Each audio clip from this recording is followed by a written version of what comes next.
Qué bonitos momentos de alabanza, ¿verdad? Qué padre. Gracias a Dios. Podemos dar la bienvenida al pastor y vamos a bendecirlo rápidamente. ¿Cómo se bendice al pastor? Empieza a orar, empieza a bendecirlo, empieza a bendecir su vida, empieza a pedir al Señor que pueda usarlo, que pueda ser un buen instrumento, que la palabra que tu corazón está esperando pueda ser bien interpretada en su corazón de parte de Dios, para que Él pueda hablarla según el corazón de Dios. Dile, Señor, úngelo, dale la frescura de tu espíritu en el momento de hablar, para que esa frescura es la que nos ayuda y nos alegra a escuchar las palabras de parte de ti, Señor. Bendecimos la vida del pastor Sergio en el nombre de Jesús y te damos gracias, Señor, por lo que vas a hablar a nosotros el día de hoy. Amén. Los niños a sus salones y los adultos a sus sillitas.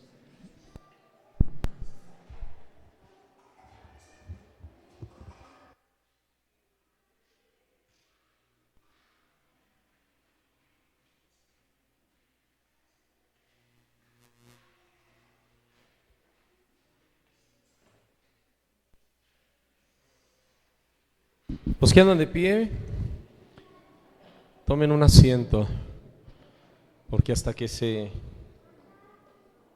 instalan todos se puede uno concentrar.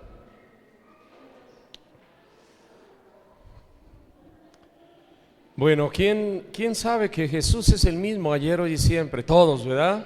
Ok. Pero a Jesús, cuando Él estuvo por este tiempo, por esta tierra,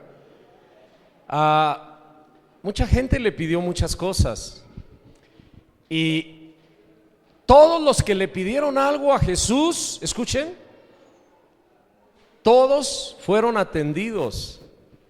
No hubo uno solo que le hubiera pedido algo al Señor y que Él no le hubiera dado nada.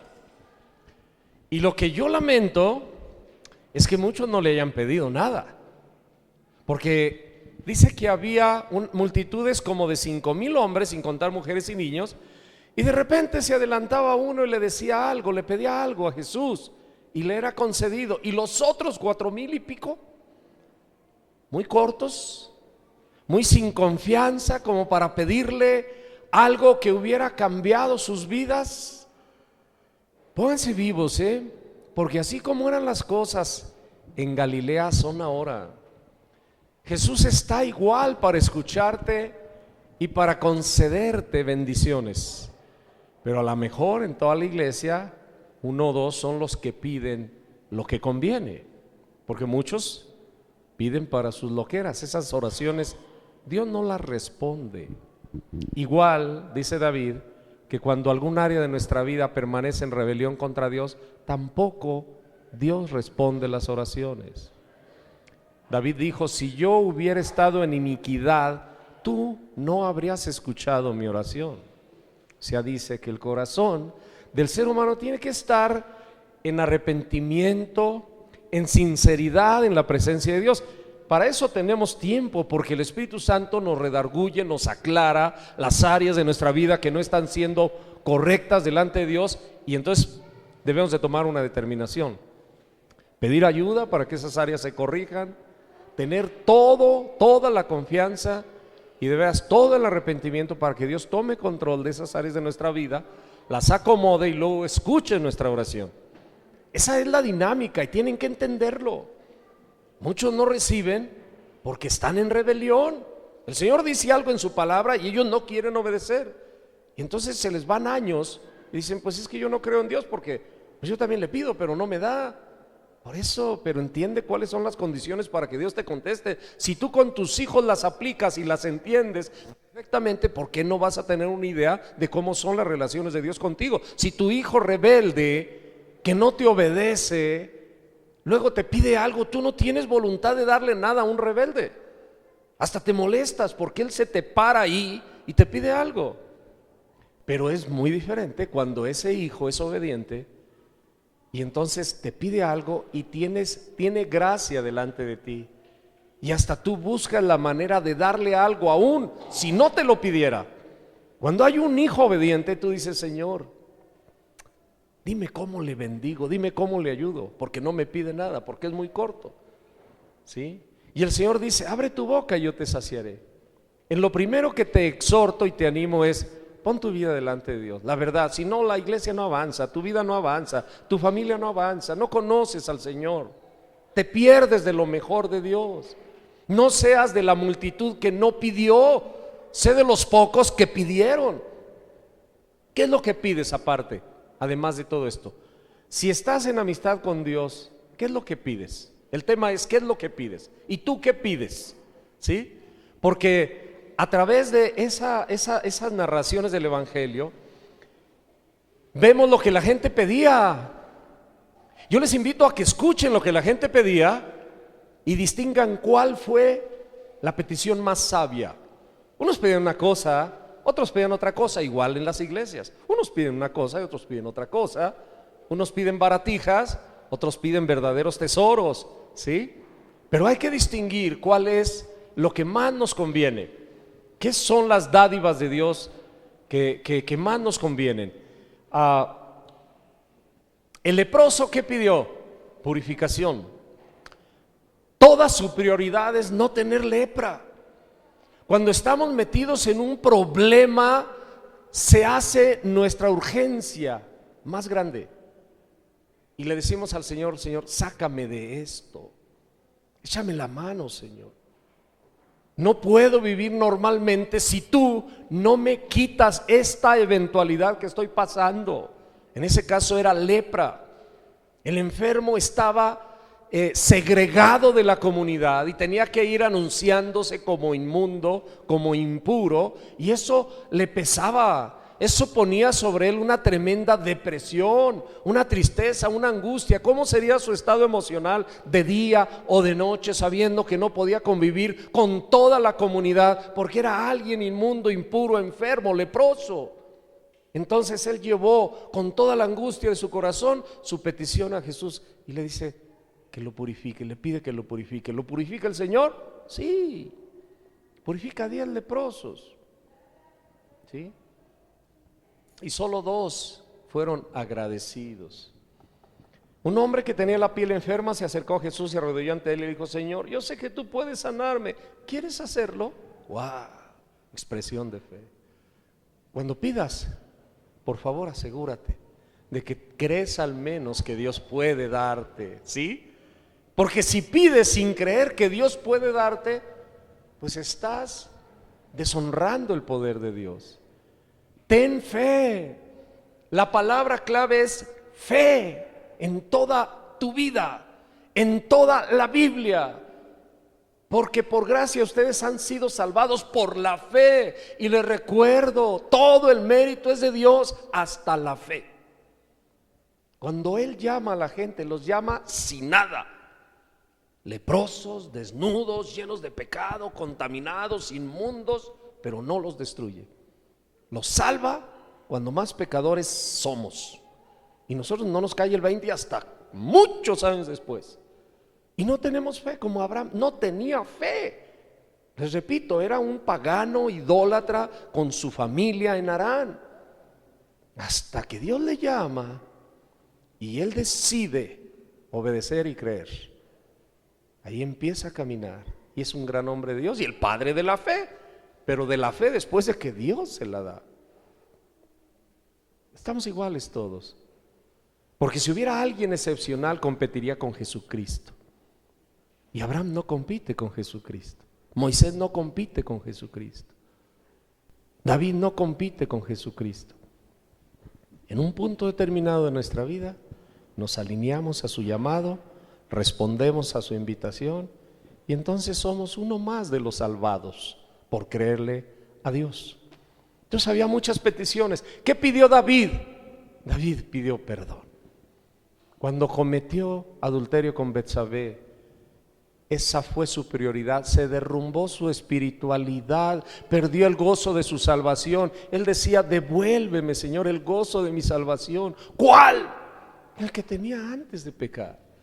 Ese ya sabemos de qué está hablando David. Nos ha sucedido igual. Cuando pecamos perdemos el gozo de nuestra salvación. La paga del pecado es muerte. Se nos viene el mundo encima. Viene una carga de depresión y de tristeza. Ya no quiere uno ni salir a la calle. Ya todas las actividades que nos emocionaban ya no nos ya no nos interesan. La depresión se viene después del pecado.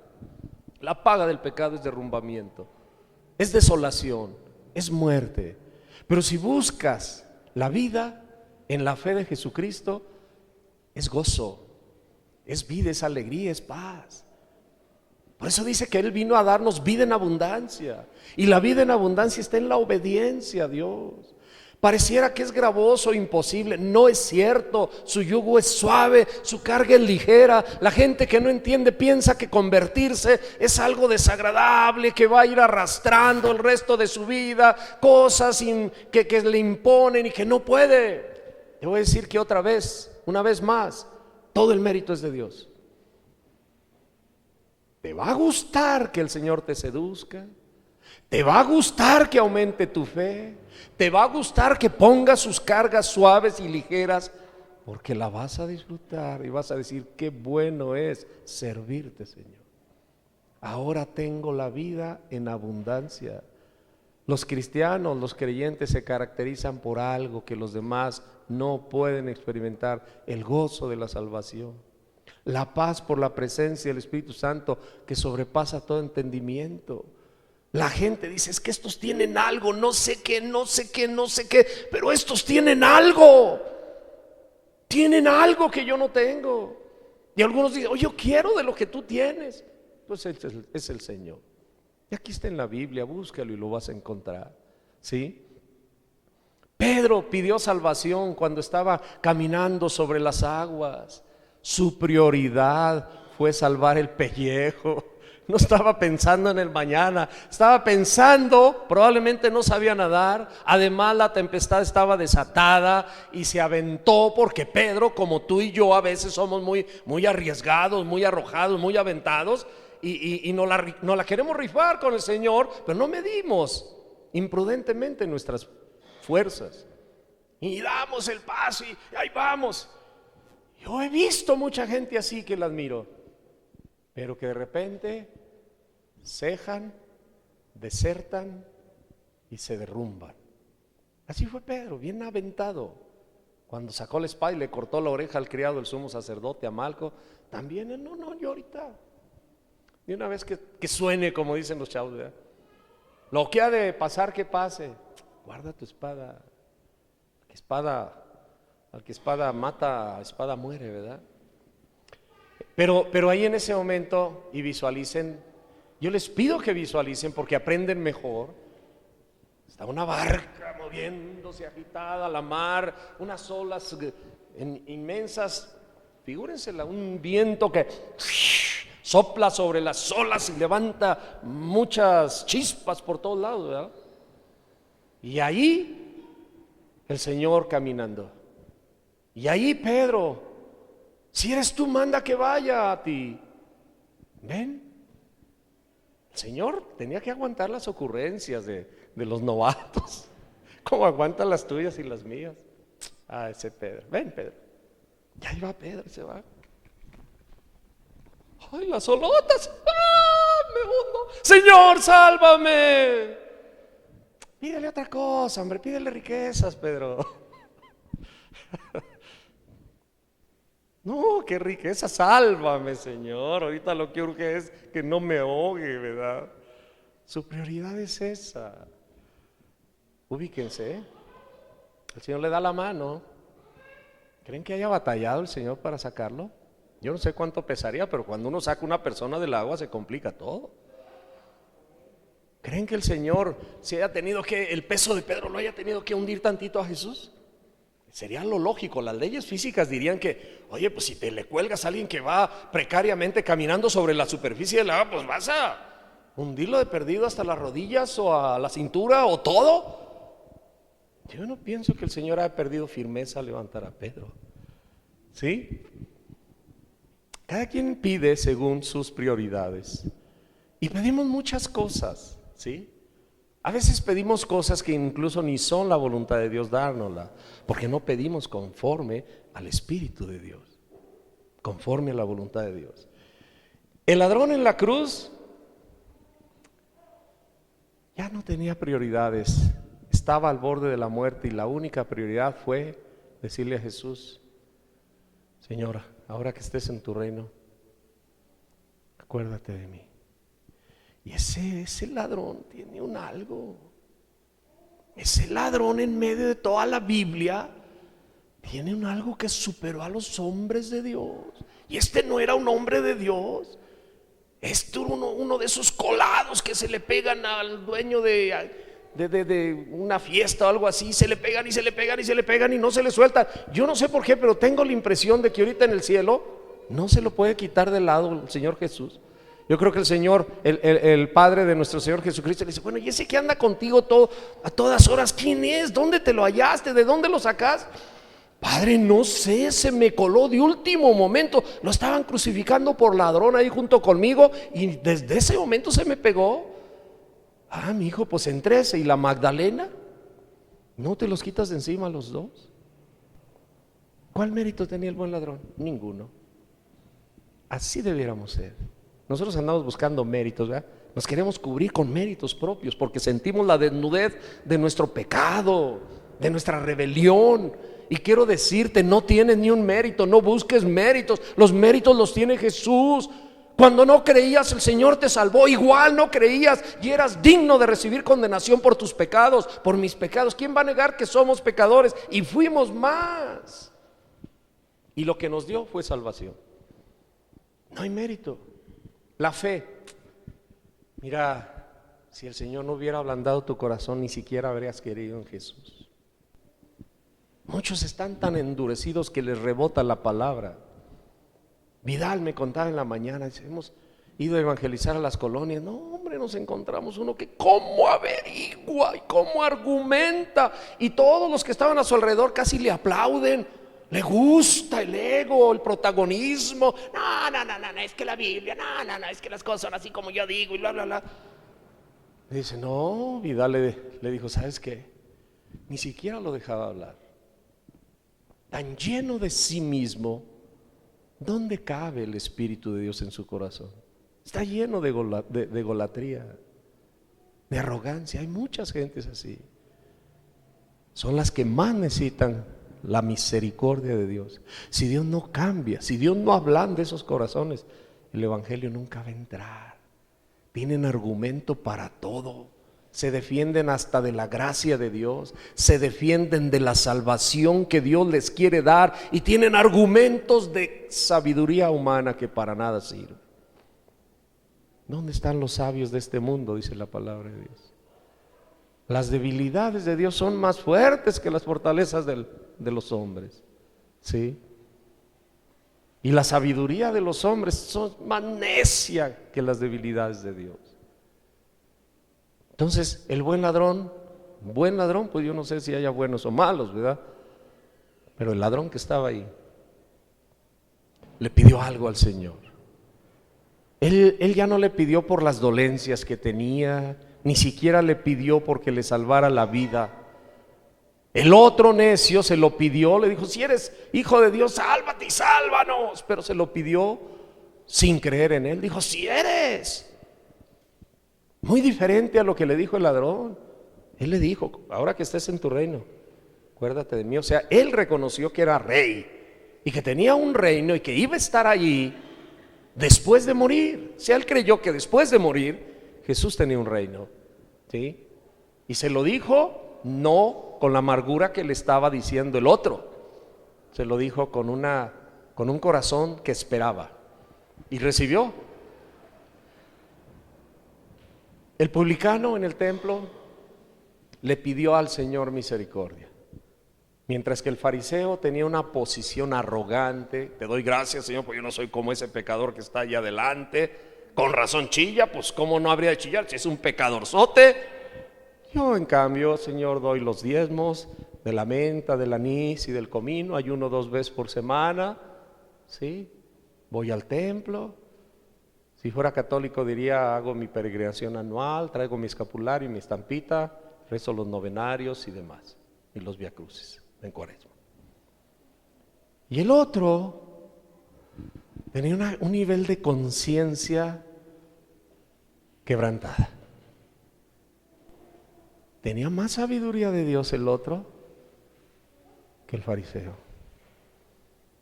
Se parecía más a nosotros, el pecador publicano. Yo me identifico más con ese, obviamente. ¿Quién de nosotros puede presumirle a Dios? Todos estamos desnudos y necesitados en su presencia. Y él lo que le decía: ten compasión de mí, soy pecador. El Señor dijo: órale, uno que se da cuenta lo que es, órale. Dice el libro de Malaquías que cuando la gente con temor de Dios se junta a platicar, platica de Dios. Y cuando Dios ve un grupo platicando de Dios, dice que voltea. Hey, estos, dice: hey, graben el nombre de estos para acordarme después de ellos. Por eso es que dice: tu nombre no está clavado aquí. Por eso dice que cuando muramos le dirá un ángel: a ver, búscame el nombre, a ver si está ahí. Es bien bonito lo que dice el libro de Malaquías. Dice: y cuando yo grabe sus nombres, me acordaré de ustedes, y ustedes van a entender ahora sí la diferencia que hay entre el que busca a Dios y el que no lo busca, entre el que adora a Dios y el que no lo adora. Se van a dar cuenta los destinos tan diferentes, para unos vida eterna y para otros eterna condenación. Y nosotros ya nos dimos cuenta desde ahora. La presencia de Dios en nosotros, porque su gracia nos hizo arrepentirnos, nos ha cambiado la vida. Nos la ha cambiado. En el temor de Dios está la sabiduría. Y ahora somos tan sabios que nos damos cuenta que somos pecadores. ¿Sí? La sabiduría de Dios nos ha hecho tan sabios como para saber que necesitamos tanto de la gracia de Dios por nuestra condición humana, porque arrastramos una naturaleza que nos lleva al pecado, porque luchamos adversamente contra las pasiones de nuestra carne, porque las reglas del juego nos atrapan en una atracción en la que no queremos ya caer, porque ya caímos mucho tiempo y vimos los frutos que se cosecharon de tanto pecado. Dios nos ha dado sabiduría, lo digo con cierto sarcasmo, pero con cierta verdad.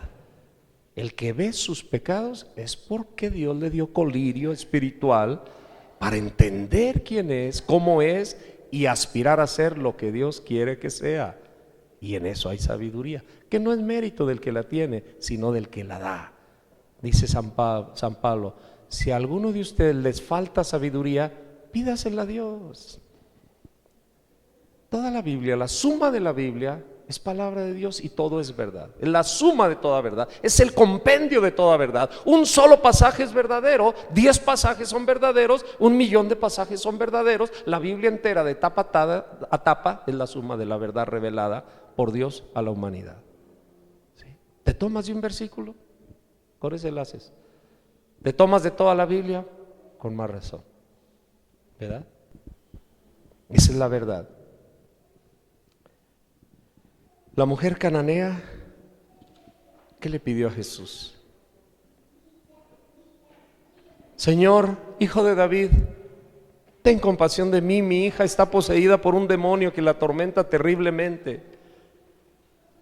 No podía hacer fiesta, no quería riquezas, su prioridad es, sobre todas las cosas, que mi hija vuelva a tener una vida normal. Después de que el Señor la liberó, fue prueba superada. Y de rato, me imagino que volvió a tener otra profunda necesidad. Porque mientras vayamos en esta vida, tenemos en diferentes tiempos diferentes urgencias. ¿No les ha pasado a ustedes que ha habido momentos tan duros de su vida que desenfocan ya de todo el sentido de vida y solo enfocan en esa adversidad presente? Y ustedes dicen: es que urge, es que hay que arreglar esto. Oye, vamos a una fiesta. No, tengo enfermo a mi hijo. O no, me están haciendo unos análisis y parece que no estoy bien, o ya salió que no estoy bien. ¿Qué me va a interesar una fiesta? Mi prioridad es esta otra. Oren por mí, les encargo que pidan por mí. Así dice uno, según la prioridad que tiene. En este caso, esa mujer cananea decía: Señor, sana a mi hija, tiene un demonio y la atormenta. Y le pidió con gritos. El que pide con gritos y el que ya no se avergüenza de irrumpir en una asamblea o en una multitud donde Jesús está pasiblemente enseñando, es porque tiene urgencia. No va a andarse con miramientos, no va a respetar el protocolo ni las reglas de buena conducta ahí, o de él irrumpe porque tiene necesidad. Siento, por ejemplo, que la hemorroísa quiso discretamente robarse o pedir, tocando el manto de Jesús, la sanidad. De la manera más discreta, no quiso hablar. Tal vez esa gente tímida que se queda callada, pero que necesita tanto de Dios. Solo por detrás tocó el manto de Jesús, el borde del manto de Jesús. Pero dice la Biblia que, dice cómo estaba el corazón de ella. Ella dijo: es tan poderoso, es el Hijo de Dios, que bastará que me acerque y toque su vestidura para que su poder me sane. ¡Wow! De ciertas gentes él se sorprendió de la fe que tenían, de la confianza que tenían en que él era su solución de ellos. Y Jesús voltea: ¿quién me tocó? Ay, Señor, ni la burla perdonas, todos te empujan, son chorrocientos mil aquí alrededor tuyo. Ve cómo nos traen a todos empujones. Están exaltados por tu presencia y por tus palabras de vida eterna que tienes, y por tu poder, por el magnetismo de tu personalidad, porque llenas los corazones de palabras vivas, de palabras de vida eterna. ¿Quién no te empuja? Mejor pregunta eso. ¿Quién no te empuja? Todos te empujan. No. Hay alguien especial que me tocó, porque yo, dice el Señor Jesús, yo sentí que fluyó poder de mí, salió poder de mí. Hijo, ni siquiera por enfrente le pidió la hemorroísa al Señor el favor. Se lo robó tocando el manto. Pero esa fe, esa creencia le bastó. Y son personajes que uno admira luego, ¿no? Se identifica. ¿Y por qué tú no lo haces? ¿Por qué no le robas un milagro a Dios? Pues acércate. ¿Cómo lo harías tú como lo hizo la hemorroísa? ¿Dónde está Jesús para llegar a tocarlo? Está en todos lados, está en tu corazón. Basta que tú, como esa hemorroísa, confiadamente digas: Señor, tú me vas a dar lo que yo necesito. Y lo doy por hecho, Señor. Y sucederá. El que pida con fe, sin titubear, recibirá. Entonces las prioridades son diferentes. ¿Quién crees que pidió con más sabiduría? Salomón, ¿qué pidió? No pidió dinero, no pidió poder para vengarse de sus enemigos, pidió sabiduría. Si a alguno le falta sabiduría, dice Pablo, ahora pídasela a Dios. A él le faltaba, se la pidió a Dios y se la dio. ¿Quién más pidió? Mucha gente pidió. Otro que tampoco respetó las reglas de etiqueta fue aquel que llevaron sus parientes, hicieron un agujero en el techo donde Jesús estaba predicando. Yo creo que después se tuvieron que cooperar para parchar el hueco, ¿verdad? Pero lo que urgía ahorita es: necesitamos acercarlo al poderoso de Israel, al Hijo de Dios, que tiene señales y demostraciones de que hace cosas extraordinarias y que ha hecho ya hasta resucitar muertos. Si te llevamos, te va a levantar. Y ahí hay algo, ni siquiera era la fe del enfermo, de los parientes. Él no dice: llévenme, no, te vamos a llevar, te va a resolver la vida. Fue la fe de ellos. Ven para acá, ahorita ¿Cuántas veces nosotros deberíamos hacer eso? Ven, vamos para que oigas en la iglesia, ahí Dios te va a tocar. Si yo no te puedo evangelizar, ven para que oigas en la célula cómo es el poder de un Dios que se ha hecho hombre en Jesús.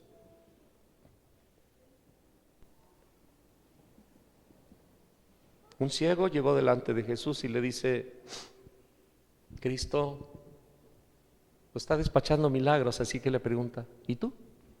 ¿Por qué vienes? ¿Qué quieres que haga yo por ti? ¿Cuál va a ser tu cartita aquí de peticiones?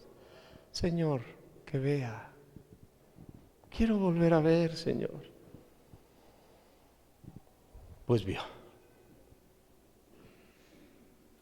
Jesús es magnánimo, es generoso, y solo el que no pide no tiene.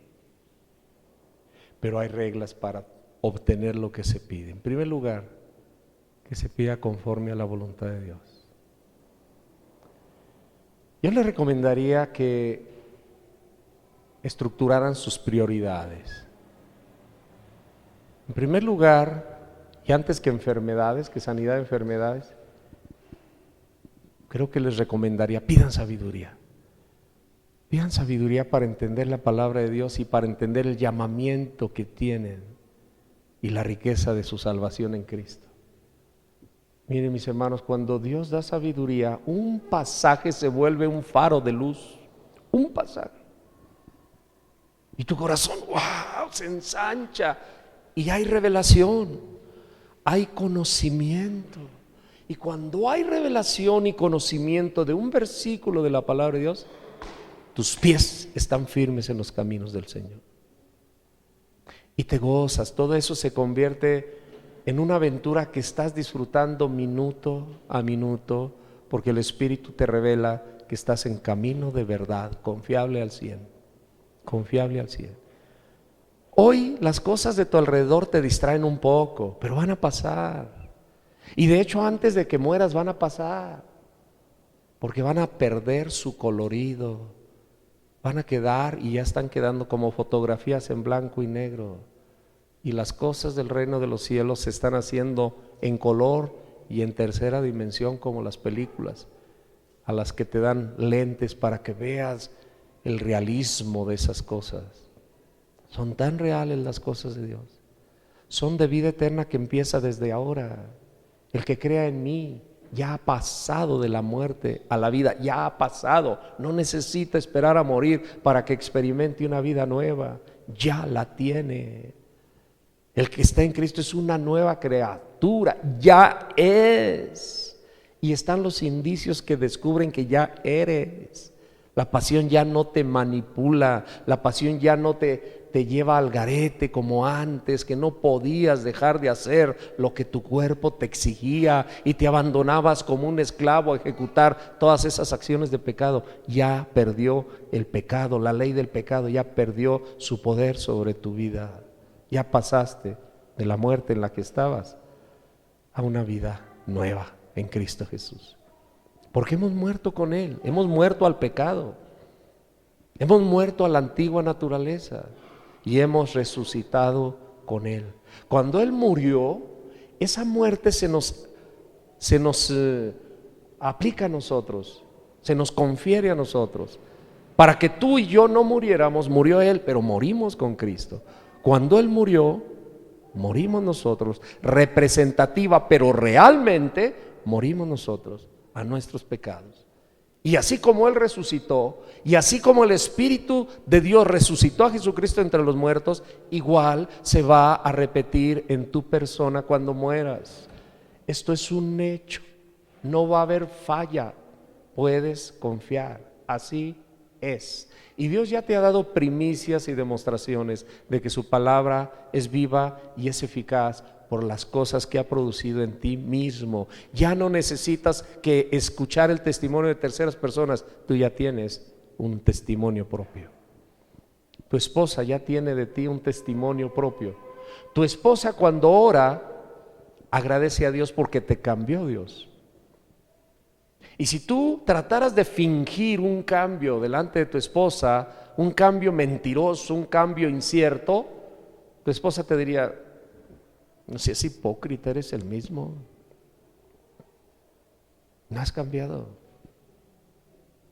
Pero cuando ella ve el poder de Dios sobre tu persona, ella no te alaba diciéndote: wow, cambiado, ¿cómo le hiciste? No, ella levanta sus ojos al cielo y dice, gracias Señor, es tu poder en él. Tú eres el que lo estás cambiando, Señor. Y el agradecimiento y el reconocimiento es al Señor. Y el que ya vive por la transformación que Dios hace en él, ya no se gloria en él. Pablo dice, yo me glorío, pero en Cristo. ¿Sí? No me voy a gloriar en mí, eso sería una locura, dice Pablo. Pues a ver, cambia sin Cristo, a ver si puedes. El día que alguien cambie sin Cristo completamente y se salve sin Cristo, que se glorie él. Entonces, ¿para qué quiere a Cristo? A ver, que entre al cielo sin Jesús. El Señor dijo, yo soy el camino, la verdad y la vida. Nadie va al Padre si no es por mí. El día que alguien entre al cielo sin Jesús, pues se convierte en otro Dios. Es imposible que tú tengas un mérito que no hayas recibido de Jesús. Los apóstoles también le pidieron algo a Jesús. Señor, danos más fe.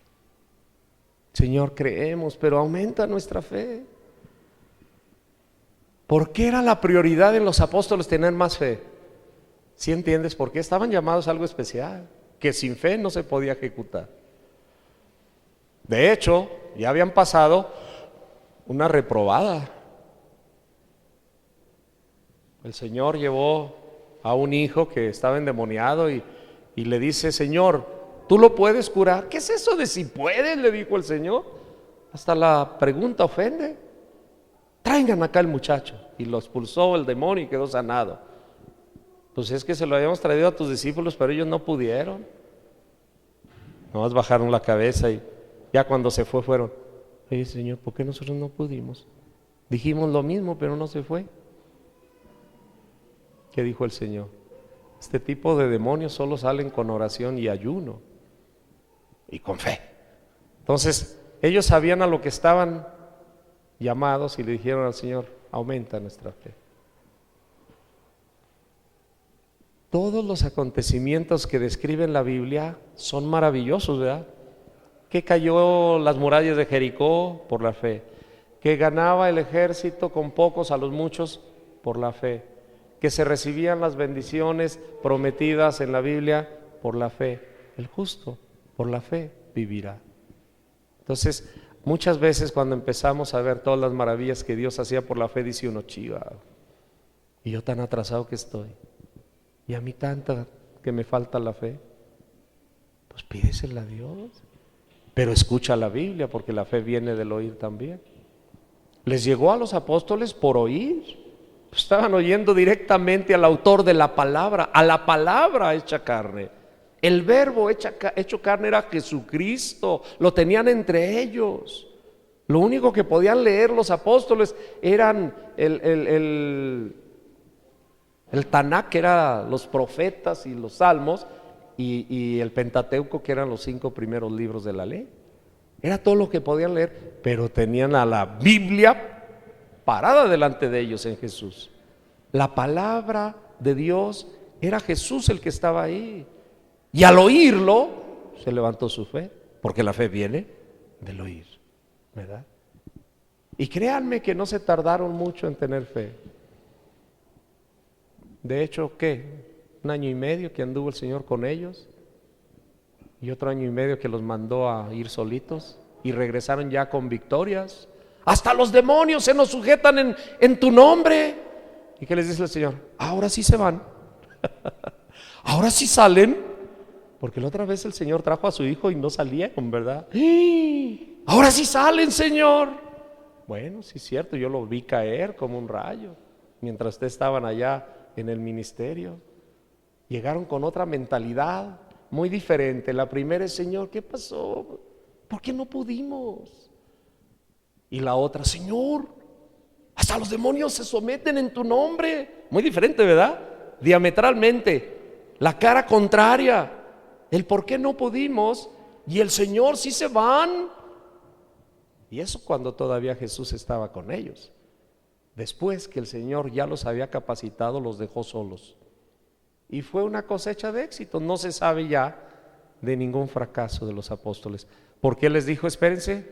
No se vayan todavía, permanezcan en oración hasta que reciban de lo alto el Paráclito, el que yo les voy a enviar de mi Padre. Cuando lo reciban, recibirán poder. Con Él van a recibir poder. Y Él les va a recordar todas las cosas que me vieron hacer y que me oyeron decir. Y entonces cuando ya tengan el Espíritu Santo en sus corazones, ahora sí abran las puertas y salgan a evangelizar, porque van a salir tumbando caña por donde quiera que vayan. Y todos los apóstoles tuvieron historias de éxito, aunque ellos hayan pagado con su vida, pero aún su muerte fue un éxito, ¿sí? Imagínense el testimonio de no temer. Moisés, el Señor le dijo, ya vas a morir. Aarón le dijo a Moisés, oye, ya va a morir Aarón, súbanse acá al monte, quítale las vestiduras, pónsela a su hijo Eleazar. Ahí se va a quedar. Todo el pueblo estaba viendo de abajo. Y Aarón no tenía temor. A Moisés también le dijo, ya vas a morir también tú, Moisés. Y Moisés no tenía temor, ya había tenido comunión con Dios. Lo que más quería era verlo ya sin limitaciones. Entonces todos ellos eran hombres de Dios que con su muerte, la verdad, estaban dando un testimoniazo, echando para abajo el temor a la muerte. Todos los que lo veían se animaban más. A Pedro, te vamos a crucificar. Sí, pero espérenme, yo no soy digno de... Él estaba discutiendo la posición, no la muerte. Fíjense nada más, su prioridad o su urgencia no era salvar el pellejo, no estaba, no, a mí no me maten, es porque me matan a mí, pues ¿qué hice? No está bien, pero a mí me voltean, porque yo no voy a morir como murió mi maestro. ¿Sí? Creo que también a la esposa de Pedro también la crucificaron. Eso no dice la Biblia, dice la tradición. Y que Pedro le echaba ánimos, ya ahorita nos vamos, mujer, échale ganas, aguanta. Así que yo no sé tú qué pidas, pero si revisas estas cosas, podrás también identificar tu urgencia, tu prioridad, ¿sí? Y oren sin cesar, y pidan y recibirán. No importa de qué manera pides, lo importante es que pidas. Las diferentes iglesias tienen diferentes tradiciones o estilos para oración, para petición. En una ocasión 3 ministros de diferentes iglesias denominacionales estaban discutiendo sobre cuál era la postura adecuada para pedir. Y uno de ellos decía, la postura correcta para orar y pedirle a Dios con fervor es esta: entrelazar sus manos, inclinar su rostro y con gran fervor pedirle a Dios. Otro de los ministros decía, no, la postura correcta, la que usamos en nuestra denominación es: te hincas de rodillas, expandes tus manos al cielo, inclinas tu cabeza y con gran fervor le pides a Dios. Y el tercer pastor decía, están equivocados los dos.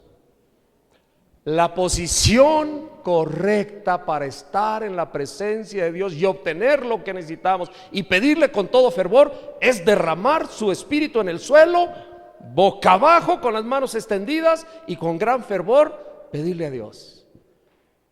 Y estaba un pintor ahí cerquitas escuchando. Entonces los interrumpe y dice, ¿me permiten? Estoy oyendo sobre las posiciones para clamar con gran fervor a Dios. Y yo les voy a decir algo. En mi experiencia personal,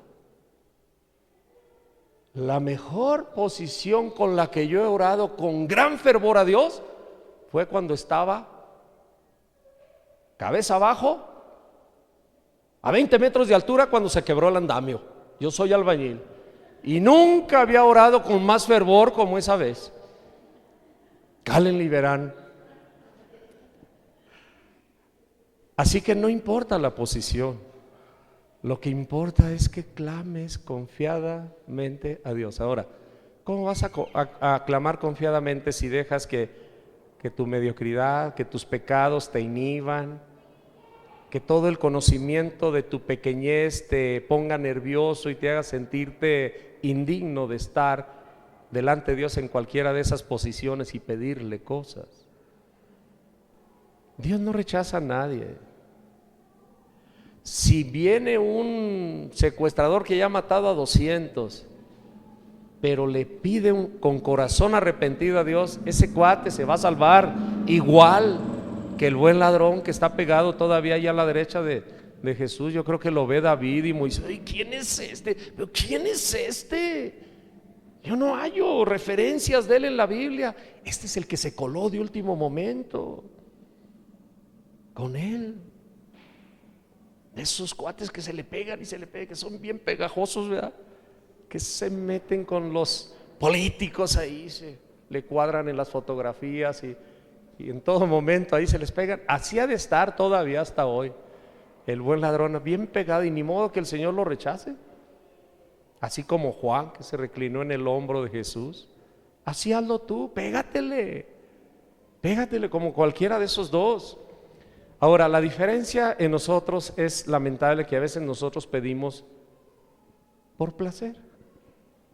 Y el tipo de peticiones que le hacemos a Dios es lo que dice Santiago: no reciben porque lo que piden, lo que piden ustedes es para gastarlo en sus placeres. Ni siquiera se han convertido, ni están amando a Dios, ni están obedeciendo su palabra. Ustedes no reciben por eso, dice Santiago, porque cuando piden mal, no están pidiendo de acuerdo a la voluntad de Dios. Y los pastores a veces no enseñan a la gente a pedir conforme a la voluntad de Dios. De repente se ponen en barata los pastores: pide lo que quieras, el Señor está para conceder todos los deseos de tu corazón. No saques de contexto las cosas.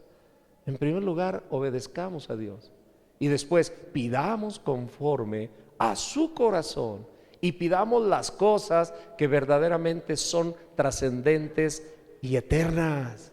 Y entonces te vas a quedar con los ojos cuadrados cuando veas la respuesta de Dios favorable para tu vida. Cuando veas un cambio tan profundo en tu espiritualidad, tú vas a decir: yo que andaba pidiendo baratijas. ¿Sí?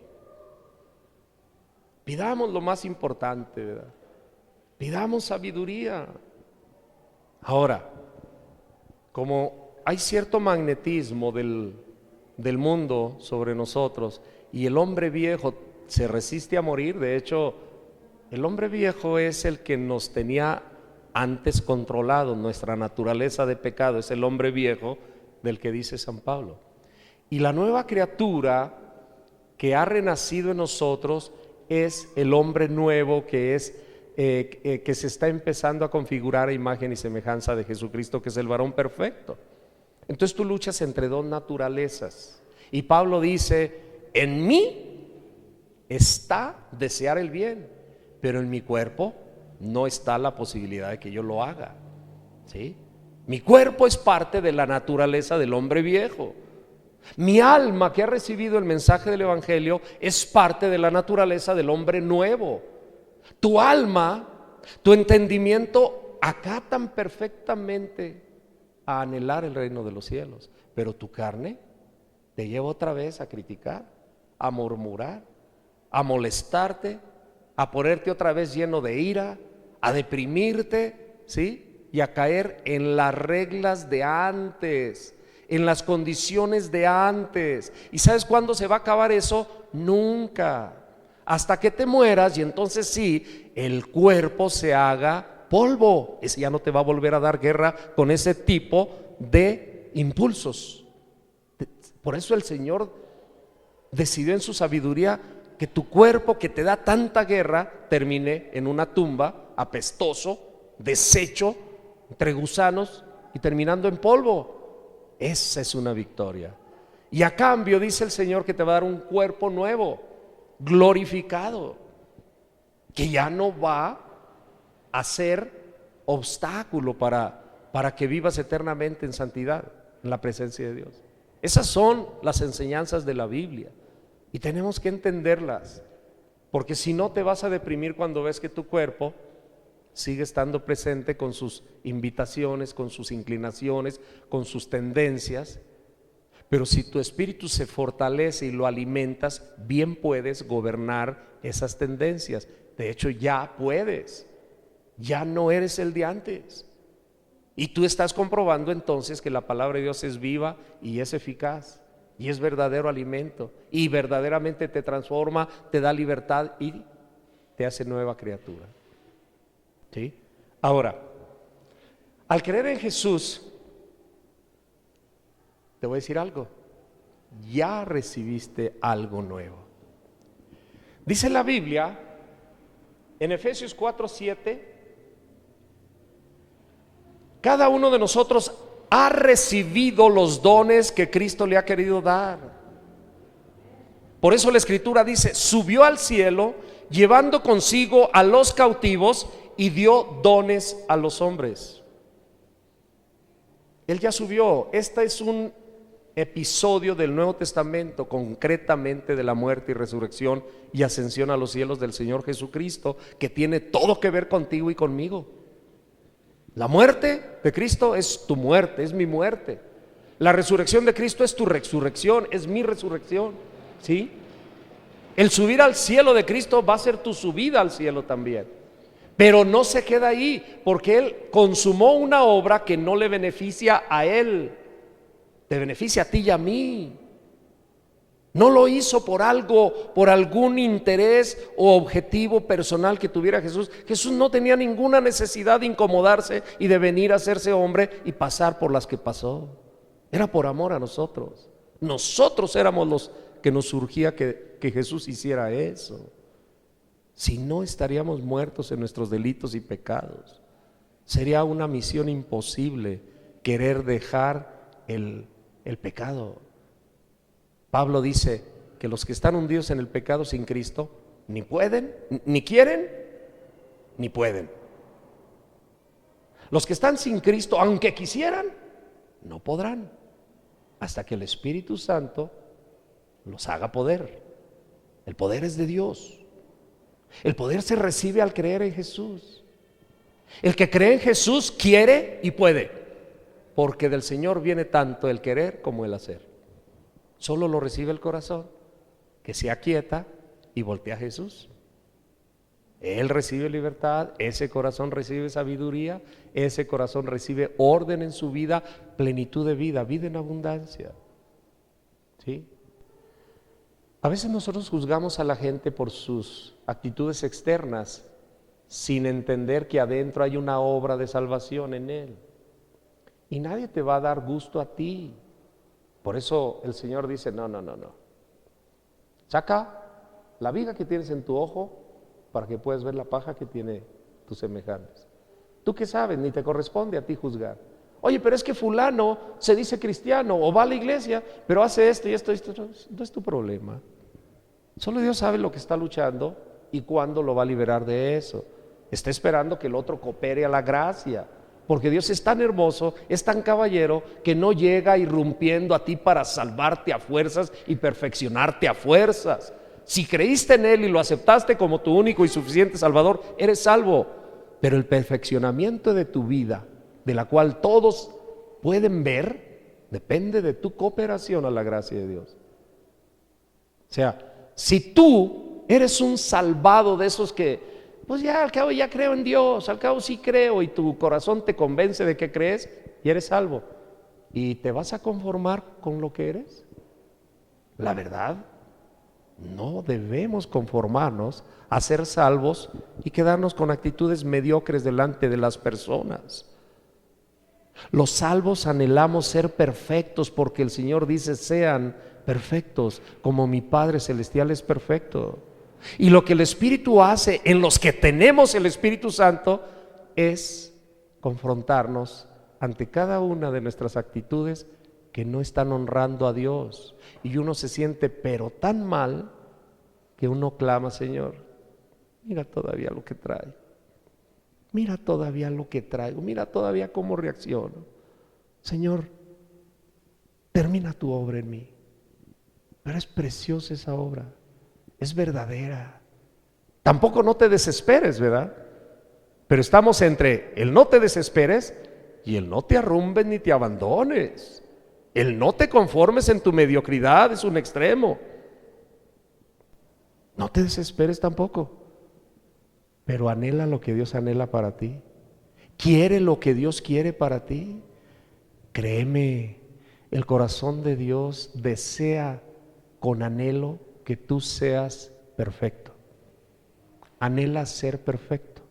Ora pidiéndole a Dios ser perfecto. ¿Pidieron?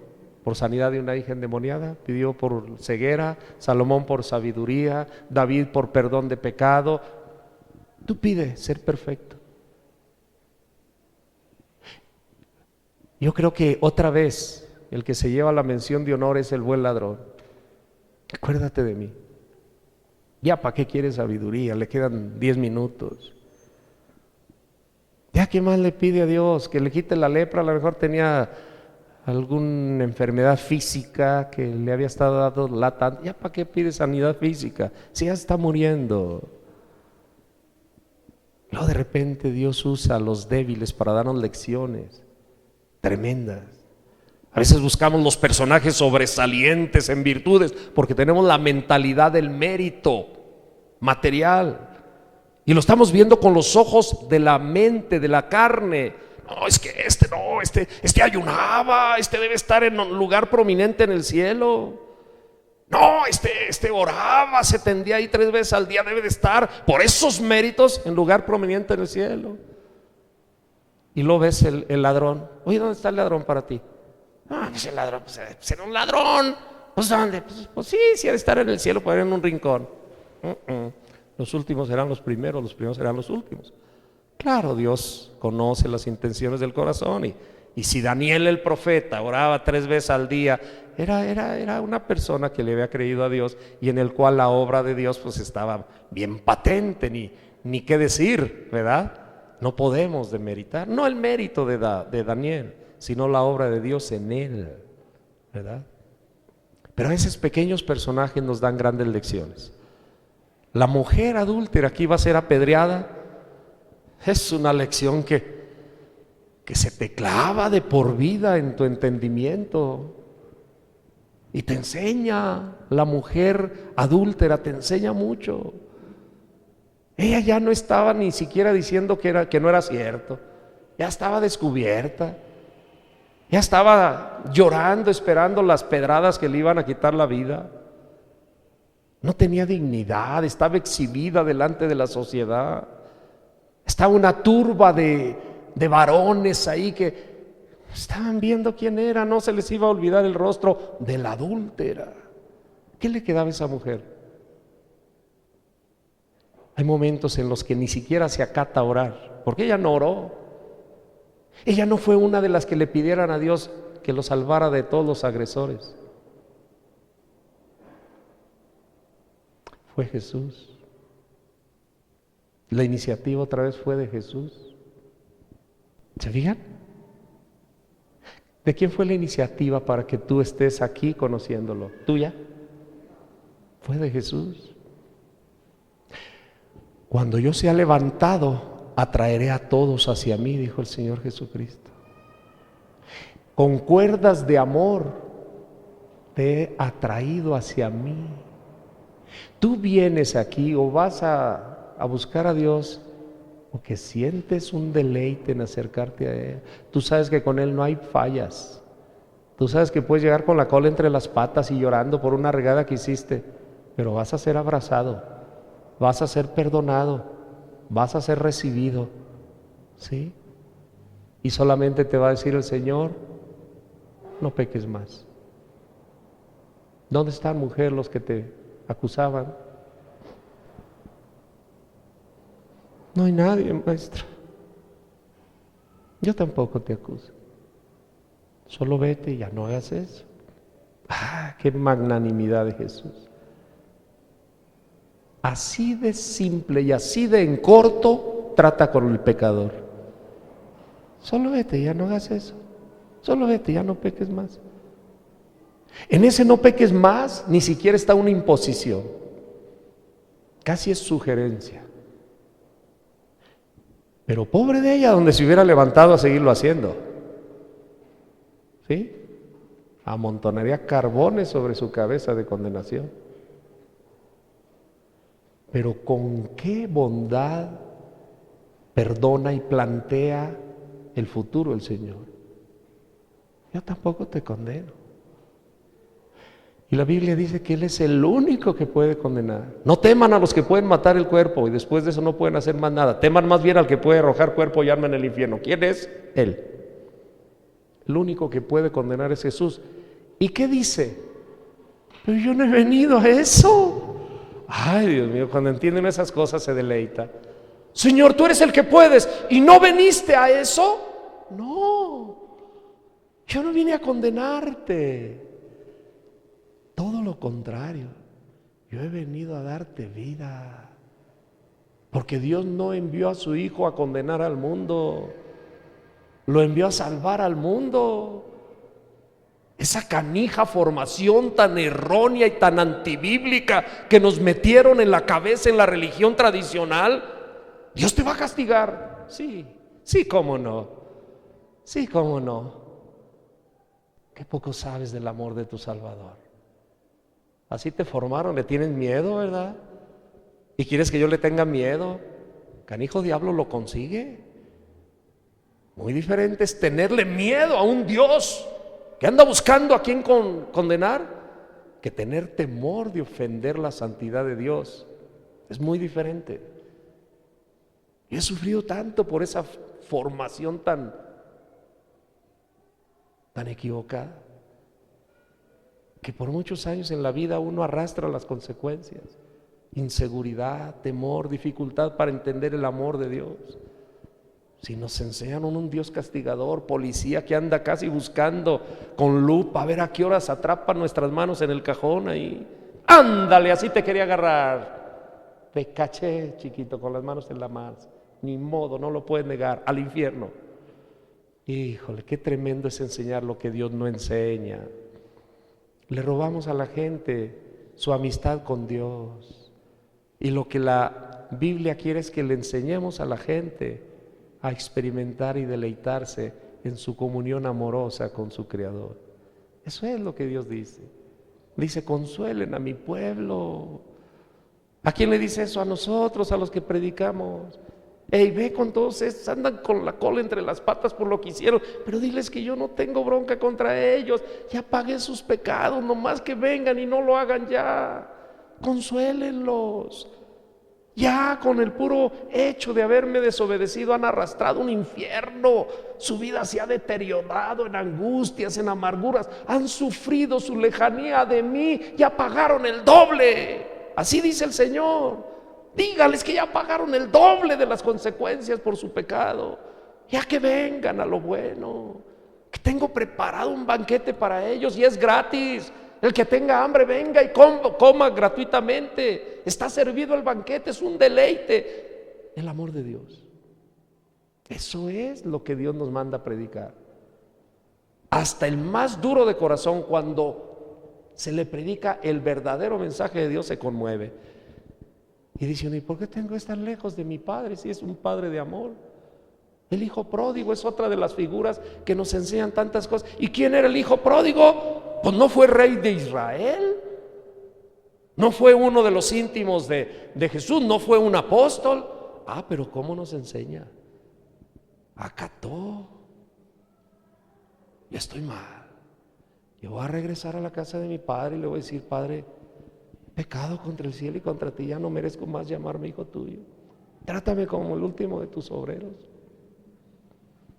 Y esa enseñanza, ¿cómo se ha quedado en nuestro corazón? Y nos ayuda mucho el día que nosotros nos identificamos también como hijos pródigos a volver a Dios y decirle, Señor, ya puse mucha distancia entre ti, me he privado de lo mejor de tus bendiciones y de tu amor, quiero estar cerca donde tú estás, quiero entrar en tu reino. Yo sé que tú a los que trabajan contigo les va bien porque eres generoso, eres magnánimo. Tu gobierno es un gobierno de justicia, en tu hacienda las cosas están bajo control y hasta el último de tus empleados está disfrutando de una solvencia, de un respaldo tuyo, Señor. bajo el reinado, bajo la administración de ese padre, yo les garantizo que todas las cosas en esa hacienda, por llamarlo de alguna manera, estaban administradas generosamente, porque ese padre no tenía un mal corazón, no era un mal patrón.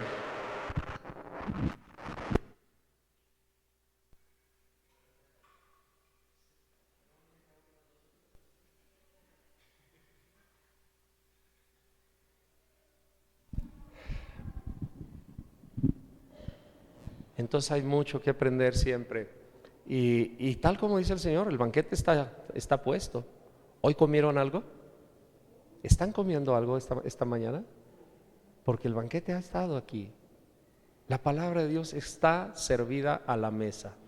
El que tenga hambre, dice el Señor, venga, coma, es gratis, ¿eh? Si no trae pechale, no le eche. No pasa nada.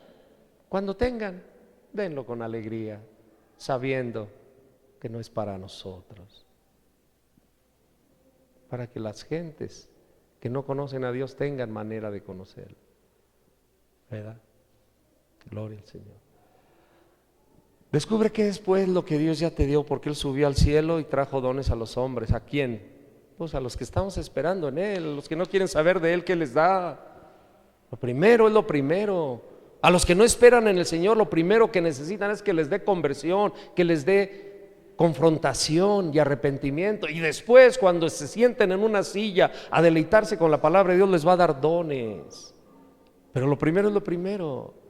Por eso es tan fuera de lugar cuando alguien que no ha entregado su vida a Cristo verdaderamente quiere levantarse como un profeta, y todo el mundo dice, ¿ese es lo que quieres brillar? Si ese no vive como dice Dios, ese es lo que quiere es protagonismo. Pidan con fe por todo lo que necesitan. Yo les digo, dice el Señor Jesucristo, pidan y Dios les dará. Y el Señor dice, pidan en mi nombre, ¿sí? Y busquen y encontrarán, y llamen a la puerta, se les va a abrir. Y todo lo que ustedes al orar, dice también el Señor Jesucristo, pidan con fe, lo recibirán. Esta prédica nos está abriendo el entendimiento a una ilimitada opción de respuestas divinas. En serio. Y jamás nadie que haya confiado en el Señor, que haya clamado al Señor, ha quedado nunca defraudado. Ni uno solo. Si no tienen es porque no piden, y porque cuando piden mal. A veces Dios se tarda en responder. A veces francamente dice no. ¿Por qué? Porque Él sabe mejor, Él es soberano. Él tiene un punto de apreciación mejor que el tuyo. Tú a lo mejor quieres que retire de ti alguna adversidad, algún sufrimiento, y el Señor dice no. Pablo le oró 3 veces porque le quitara el aguijón de la carne, que no dice muy bien de qué se trata, pero algunos dicen es que tenía problemas en la vista, otros dicen es que tenía una espina clavada en un ojo. No se refiere a eso. Una espina es un aguijón que, ay, cómo me delata esta tendencia que tengo. Alguien espiritual, auténticamente genuino, puede de repente tener una inclinación muy fuerte hacia algo. Y Pablo le oró 3 veces. Y el Señor le dijo, no te voy a quitar eso, bástate mi gracia. Y luego Pablo dice, ya entendí por qué no me lo va a quitar. Es para que yo no me jacte, es para que yo constantemente esté comprobando que soy débil. Eso es sabiduría. ¿Por qué no se lo quita a Dios? Porque necesita algo que le esté recordando a Pablo su debilidad. ¿Sí? Entonces, ¿quién es más sabio, Pablo o Dios? Porque Pablo no entiende por qué Dios no le quita eso, ¿verdad? Pero Dios le dice, no te lo voy a quitar, ¿cómo ves? Yo quiero que así estés, y que cada rato estés sintiendo esa debilidad, para que sepas quién eres, y para que no te jactes, para que jamás te pongas orgulloso y presumido de que te uso para hacer milagros y que te uso para extender mi reino. ¿Cómo ves? ¿Te queda claro que eres una persona nada más que falla y que así te quiero mantener para que nunca se te olvide? ¿Que eres un vaso de barro en el cual yo he depositado el tesoro de mi gracia? Wow, dice uno, Señor, contigo no se puede discutir. Es que tú siempre tienes la razón.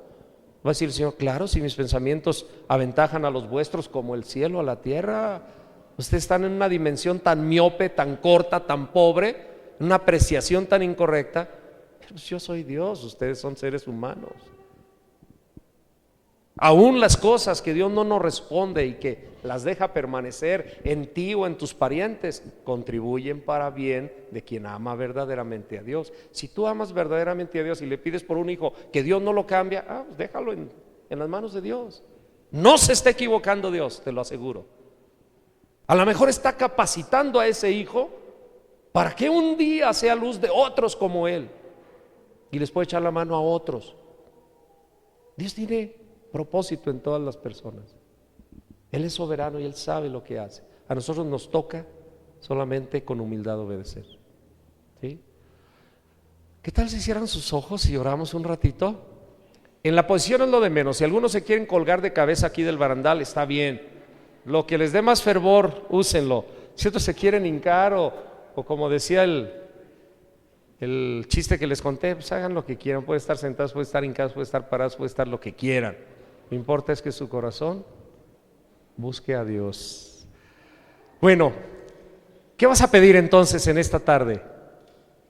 Tú tienes la libertad. Tú eres hijo de Dios y tu Padre es poderoso para responderte. Yo creo que hay muchas cosas que pululan en tu mente en estos momentos. A ver, escoge, te voy a dar unos segundos. Escoge una petición que sea la prioritaria. Para tu tiempo, claro. Otro día le pedirás otra cosa. Hoy, ¿qué le pides al Señor?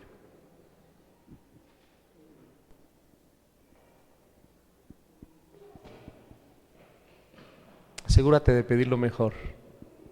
Asegúrate de pedir lo más conveniente para el estado de tu alma hoy. Yo sé que pueden preocuparte tus familiares. A lo mejor tu urgencia es tócalos a ellos también.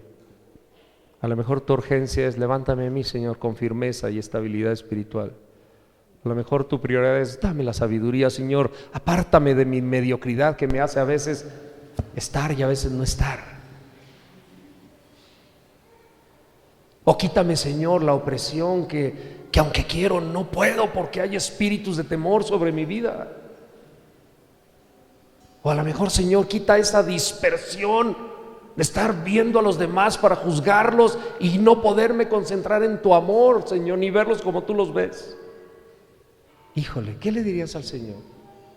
A lo mejor le dirías el pasaje de Isaías: Señor, rebate mi barro y hazme nueva vasija.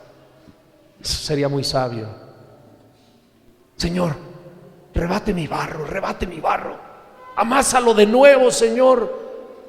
Eso no está funcionando, Señor, mi naturaleza se sobrepone. Mis tendencias todavía, Señor, me están metiendo presión. Me están robando mis mejores momentos contigo, Señor. Quiero tener intimidad, pero no la concretizo todavía, Señor. Soy débil, fortaléceme. ¿Cuál sería tu prioridad? A lo mejor con sabiduría le dices: ya sé, Señor, ya sé que te voy a pedir. Dame tu Espíritu Santo y punto concluido, porque con Él vendrán todos los dones y cosecharé todos los frutos. Si te pido el Espíritu Santo, tendré amor, gozo, paz, paciencia, benignidad, templanza, fortaleza. Tendré todo. O a lo mejor lo más sabio es que le diga: Señor, tú lo sabes todo. Hágase en mí según tu palabra. Wow.